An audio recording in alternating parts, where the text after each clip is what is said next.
Olá, olá, nobre causídico, seja muito bem-vindo, seja muito bem-vinda a mais uma aula aqui do canal. Você que quer beber conhecimento prático da advocacia criminal, saber o que fazer quando pegar um processo, saber as teses, evitar problemas que a advocacia pode trazer para você.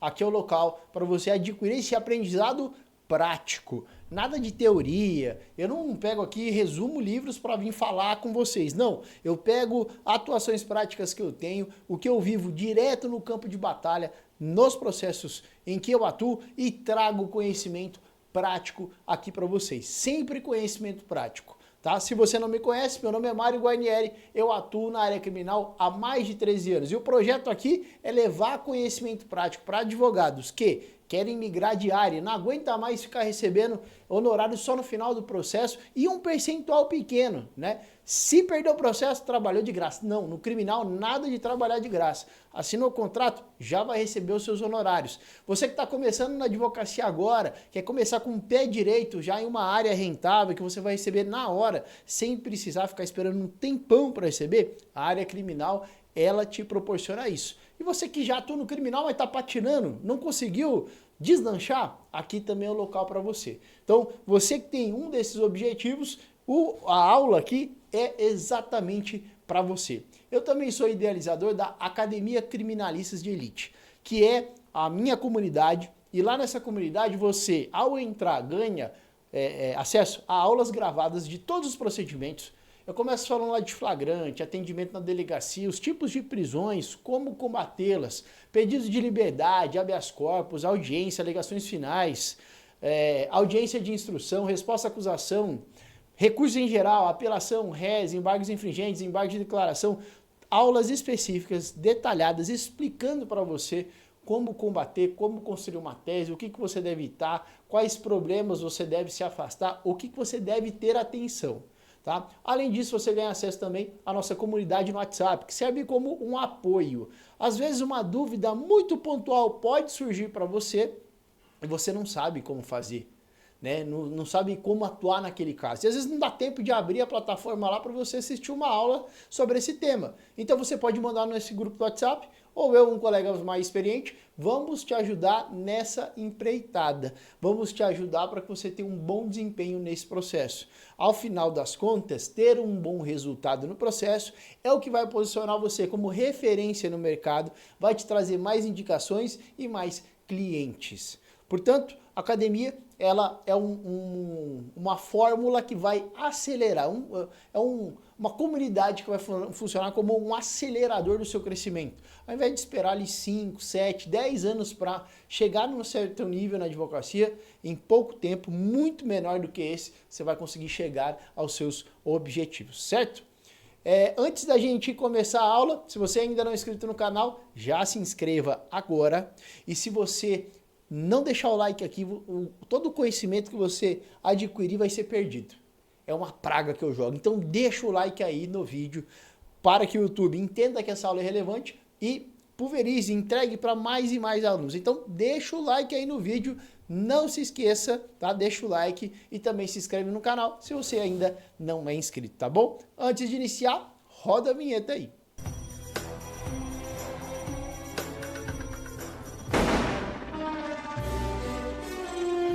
Vamos lá, pessoal. Eu quero comentar com vocês hoje, a aula específica hoje, é para comentar sobre problemas que você pode enfrentar com relação ao prazo para recorrer.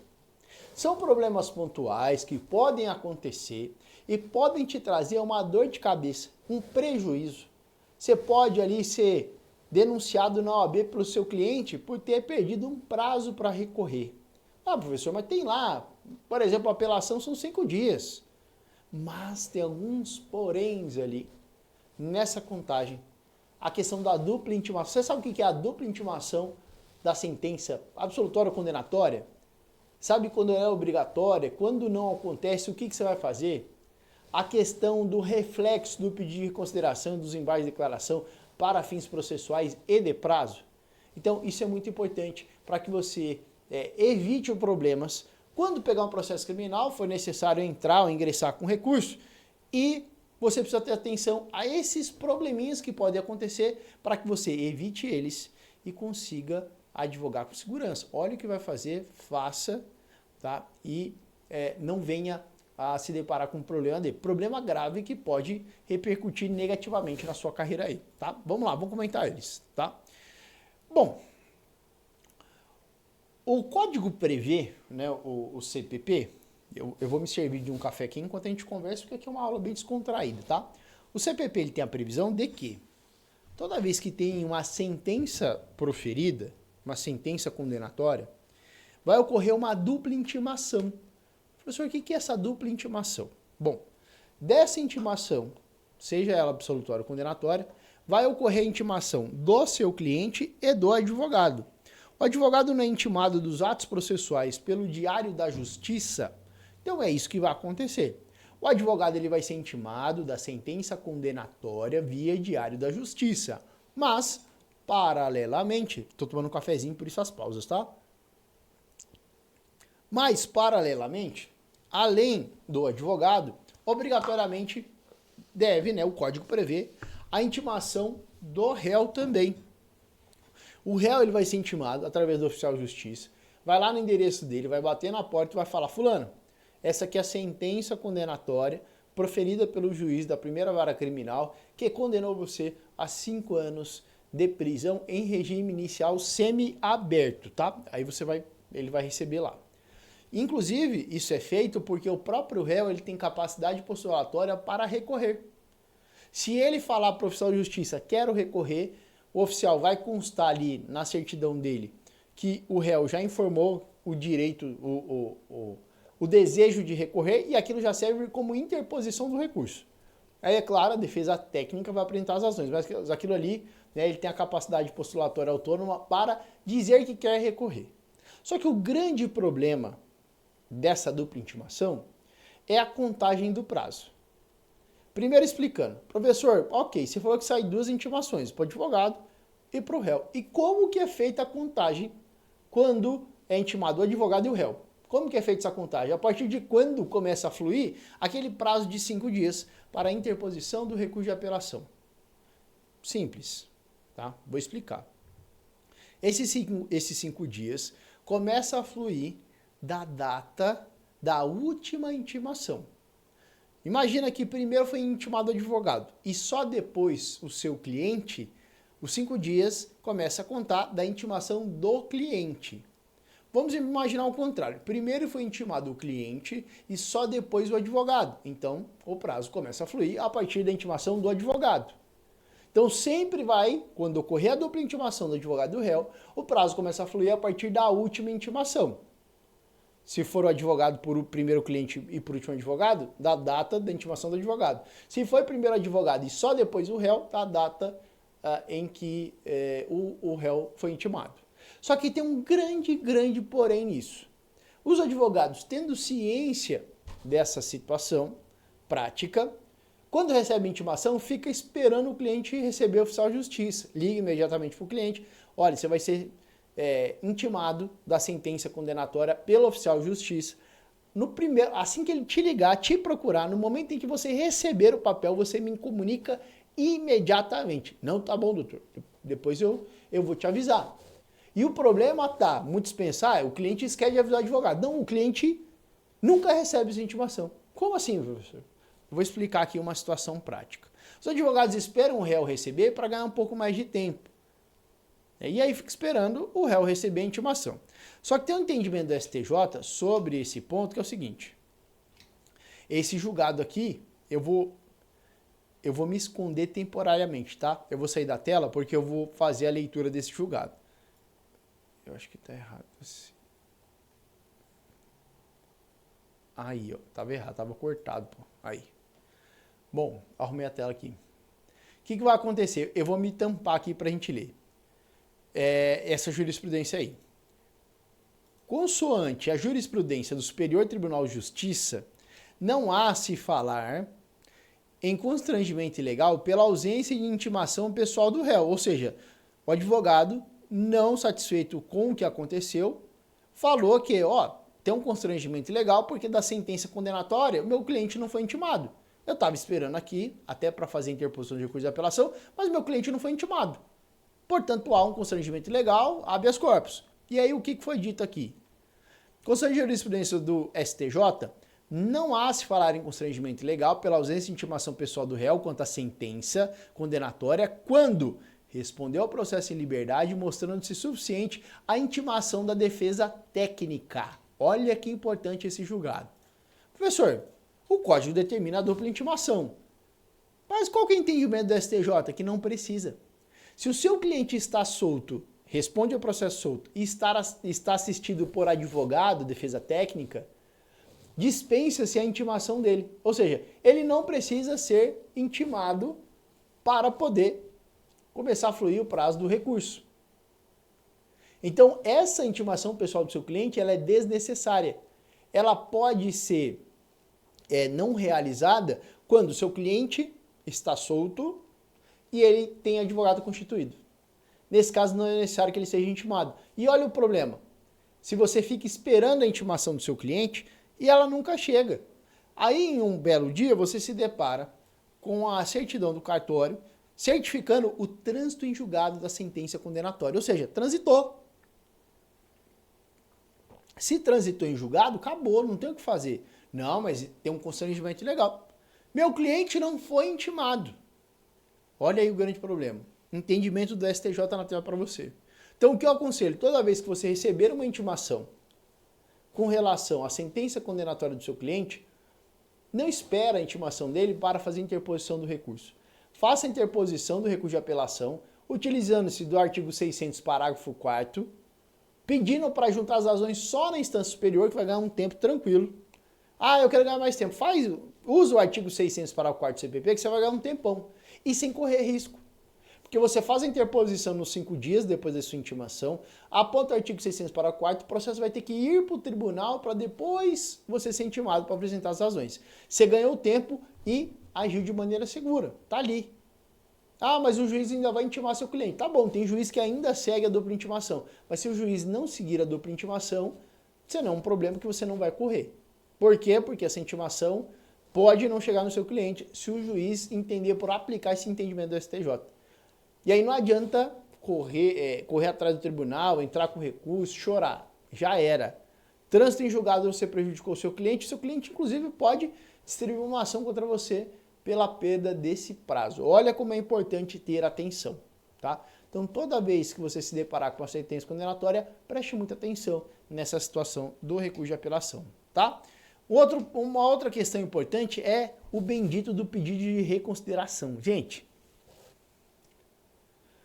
ai, meu Deus do céu, inventaram esse bendito abençoado pedido de reconsideração, os advogados usam ator de direito. Não gostou de uma decisão? Em vez de entrar com recurso cabível, fica fazendo pedido de reconsideração. Meu amigo, se fosse para reconsiderar, né, tem até o mesmo, se fosse para reconsiderar, não teria dado essa decisão. Então você não tem que fazer pedido de reconsideração. Pedir de reconsideração é equivocado. Ou você faz o recurso cabível, apelação, ou você entra com embargo de declaração. Qual é o grande problema do pedido de reconsideração que muitos advogados utilizam? Pedido de reconsideração, ele não interrompe o prazo para recurso, sabia? Então vamos imaginar que você foi intimado para no prazo de 5 dias, né, intimado a sentença, então 5 dias para apresentar o recurso, a interposição da apelação. Você vai lá, em vez de você fazer a interposição ou um ED, você vai lá e faz pedido de reconsideração. Criação, né? E aí esse pedido de reconsideração é analisado, o juiz publica, negando, obviamente, seu pedido de reconsideração, e a partir dali você conta 5 dias e entra com a interposição. Aí o juiz fala, não, venceu o prazo, você não entrou com recurso, não. Mas eu fiz um pedido de reconsideração. Qual é o grande problema? Pedido de reconsideração não interrompe o prazo para os recursos. Então o pedido que você faz, que ele não tem o condão de interromper, obstar a fluência do prazo processual. Então imagina, o juiz publicou. Aí no segundo dia você entra com reconsideração. No 6º dia depois da publicação da sentença, né, 2 dias depois você entrou com um pedido de consideração, 4 dias depois, né, ou seja, 6 depois da publicação, saiu essa reconsideração. Aí no 6º ou 7º dia você entra com a interposição. O juiz não aceita, dizendo que já transitou em julgado. Não, mas eu fiz pedido de consideração. Pedido de reconsideração não interrompe o prazo. é uma situação importante que você deve observar para evitar problemas, tá? Olha essa decisão aí do STJ, eu vou me esconder novamente aqui, porque minha imagem está bem na frente do julgado. Vamos lá. Agravo regimental em agravo em recurso especial, intempestividade da apelação. Pedido de reconsideração que não interrompe ou suspende os prazos recursais, tá? Esse aqui é o julgado do STJ, relatoria do ministro Sebastião Reis Júnior, mas olha, pedido de reconsideração não interrompe ou suspende os prazos recursais. Se você fizer um pedido de reconsideração, saiba que ele não vai interromper nada. E você está correndo um grande risco de ficar esperando a decisão do pedido de reconsideração e acabar por ser proferida a decisão depois do prazo da apelação. E aí quando você vai interpor, você se depara ali com um trânsito em julgado. Porque você opôs, né, interpôs o recurso fora do prazo. Ah, mas o meu pedido de reconsideração? Pedido de reconsideração não interrompe o prazo para recurso. Tá? Então, para de ficar usando, se você já usa, para de ficar usando pedido de reconsideração, tá? É um tiro no pé. E aí, aqui eu digo para vocês, deixa eu ver o que está acontecendo aqui. Ah, agora foi, está melhor encaixado aqui. Os dois, tá, professor, se eu não vou entrar com reconsideração, o que eu faço? Ou entra com embaixo de declaração, que tem lá o intuito da omissão, obscuridade, contrariedade, mas vai atingir o mesmo intuito ali da reconsideração, só que é embaixo de declaração, ou você faz a interposição da apelação com base no artigo 600, parágrafo 4º, pedindo para juntar as razões só na instância superior. Aí você vai ganhar um tempão, porque o processo tem que ir para o tribunal para depois intimar a defesa para apresentar as razões, certo? Ou você entra com embargos ou com apelação, esquece reconsideração. Se você entrar com reconsideração, você está correndo um grande risco. E esse é o grande problema, tá? Ou você vai entrar com apelação ou embargos de declaração. Esquece reconsideração, não faça uso desse pedido, tá? E aí, o que eu queria também falar para vocês? O embargo de declaração, qual que é o reflexo dele para o processo, tá? O embargo de declaração, ele interrompe. Ao contrário da reconsideração, ele interrompe. O embargo de declaração, se você opõe ele dentro do prazo, ele vai interromper o prazo para os demais recursos, então ele não suspende, ele interrompe. O que é interromper? Para, zera e começa a contar tudo de novo. Ele vai zerar a contagem do prazo. O que vai acontecer? Inclusive, vamos imaginar que tem um processo com 2 réus. Sentença condenatória proferida, um deles entra com um pedido de embargo de declaração, opõe embargo de declaração. O embargo de declaração dele, se tempestivo, se dentro do prazo, vai aproveitar todos os demais e vai interromper o prazo para todo mundo dentro do processo, não só para ele. Então, o embargo de declaração interrompe não só para quem fez a sua oposição, mas para todo mundo dentro do processo. Então, é importante esse instituto, desde que tempestivo, tá? Se o embargo de declaração é intempestivo, não interrompe nada. Inclusive, quando eu estou advogando tem mais réus e os advogados desses outros réus, né, o outro colega ali que representa outro parte dentro do processo, entra com embargo de declaração, eu costumo apresentar minha interposição normalmente, porque eu não sei se ele opôs dentro do prazo. Então, eu nunca corro risco. Eu não apresento as razões do recurso, mas eu coloco lá a interposição, pelo menos, me baseando no artigo 600, parágrafo 4º, para juntar as razões depois. Mas é um caminho que você pode seguir usando o ED, porque o ED, ao contrário da reconsideração, ele sim tem um condão de interromper o prazo para a apresentação de outros recursos. E também segue essa dinâmica aí, que se tiver mais de um réu, se um deles opõe o embargo de declaração, também vai aproveitar os demais, desde que tempestivo, tá? Então eu sempre recomendo, esquece, para com isso, vou fazer pedido de reconsideração. Não faz nada, não faz porcaria nenhuma de pedido de reconsideração. Ou apresenta o ED, ou a interposição da apelação e só. Não tem que ficar fazendo pedido de reconsideração. Ele não vai aproveitar em nada, nem existe esse recurso, foi uma invenção da prática aí dos advogados, tá? Então presta atenção nisso. Faça dessa maneira que você vai ter bastante sucesso aí no seu processo. Pessoal, chegamos ao fim de mais uma aula. Espero que vocês tenham gostado do conteúdo. Não esquece, se ainda não é inscrito no canal, se inscreve agora, ativa as notificações e deixa o like. Like é muito importante, para que você receba mais conteúdos como esse e para que o YouTube também divulgue para mais e mais advogados criminalistas venham aqui no canal assistir essas aulas tão importantes que sempre estão aqui no ar, toda terça e quinta, tá bom? Grande abraço, fiquem com Deus e eu vejo vocês na nossa próxima aula.